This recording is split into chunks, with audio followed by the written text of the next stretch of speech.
followed the van at a necessarily careful distance, but now that he'd parked, he was deliberately taking his time, making their captive wait, making everyone wait. Prick. If conceit was consumption, wee Sachs there would be dead. He slammed the door of his big BMW to herald his arrival, alert their prisoner that there was more to this than he had already understood. As much as you can understand anything when you've been ragdolled around the back of a van by 3 guys battering your melt in. Then he walked across slowly, taking the long way round the side of the van to further protract the anticipation before he would make his presence known to the poor bastard quivering in the dirt. Wally detested him. Always had. Galahad godfather. Galahad grandfather, more like. All right, the guy was only about 40, but he was always wearing gear that was too young for him, which had the paradoxical effect of making him look older even than his scarred and lived-in face would indicate.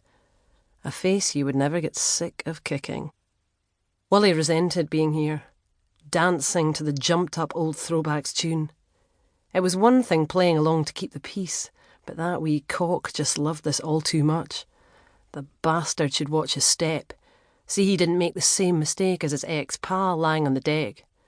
Seemed to think he was gangland royalty because he'd been around the game for a while, saw himself as old school, and somehow more respectable than the new breed. He shouldn't forget who was the biggest gang in this city.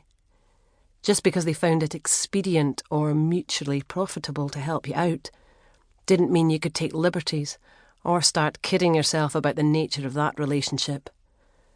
Wee Sachs thought Big Fal had come to him because he ran Galahad.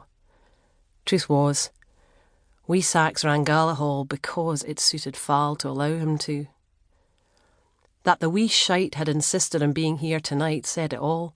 Small man behaviour. He should have risen above it, just been content in the knowledge that the problem was being taken care of, discreetly too, ensuring no uncomfortable fallout. Not wee Sachs, though. He was taking unnecessary risks simply because he had to let Jai here know he'd got the last word, that it had been trying to put one over on the mighty godfather that had sealed his fate. He wanted to sing when he was winning. Jai lifted his head at the sound of this unexpected late arrival. The intended response was etched large upon his bloodied features, a mixture of confusion and despair as he tried to work out how this was possible, then calculated the implications for his own chances. He said nothing, incredulity at the revelation of this unholy alliance giving way to a grim resignation, as the true nature of things made itself unforgivingly clear. Jai thought he was the one who had been fly, doing secret deals with his boss's enemies, but now he was seeing who was truly fly, and why his boss was the boss. Jai truly, inescapably knew the score, and that should have been enough. But not for wee Sachs. He pulled out a gun, even though that part was meant to be left to Big Fal's crew. He was using it as a prop, milking Jai's fear as he started spelling everything out, starting with a potted history of their relationship so that he could ham up his claims of hurt at Jai's betrayal. He held the gun to Jai's forehead. Jai closed his eyes, as though he could shut out what was to come. He squeezed them tighter and tighter as the moment endured, and the shot didn't come, tears eventually seeping from them as he broke down. Then the wee prick took the gun away again and started talking some more, further elaborating upon his indignation.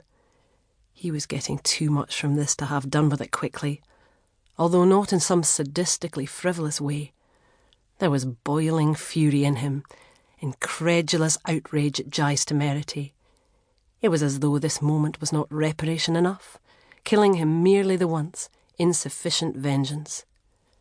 He would kill him over and over if he could, and this was as close as he could get to doing that. He was an angry wee dog, barking all the louder in rage against his size. Fal wasn't having it, though. The big man had heard enough.